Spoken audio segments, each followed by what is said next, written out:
আপনারা অনেকেই জিজ্ঞেস করেছেন যে 5 নিডেলে ফুল তুললে পেছনের অংশ দিয়ে সুতা খুলে যাবে কিনা।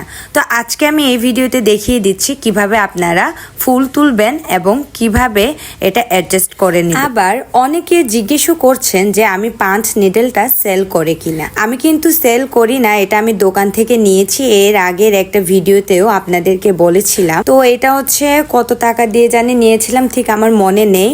আপনারা যদি সুতার দোকানে যান তাহলে অবশ্যই 5 নিডেল বললে ওনারা আপনাদেরকে দিয়ে দিবে। তো যাই হোক, আমি দেখিয়ে দিচ্ছি কিভাবে আপনারা সুইটা দিয়ে পাঞ্চ করে করে ফুল তুলবেন। মূলত এই 5 নিডেলটা দিয়ে পাতলা কাপড়ে হচ্ছে সুতি কাপড়ে ফুল তোলা যাবে না।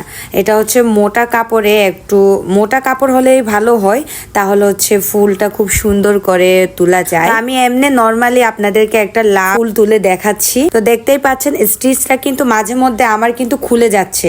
এটা কোনো ব্যাপার না, এটা সবারই হয়।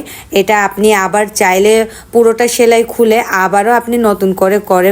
তো আমি এই যে এভাবে করে পাঞ্চ করে করে ফুল তুলছি। এখন অনেকের ওই প্রশ্ন থাকতে পারে যে আমি যেহেতু উপর দিক দিয়ে এভাবে পাঞ্চ করে ফুলটা তুলতেছি, তো নিচ দিক দিয়ে সুতা খুলে যাবে কিনা এটাও আমি দেখিয়ে দিচ্ছি।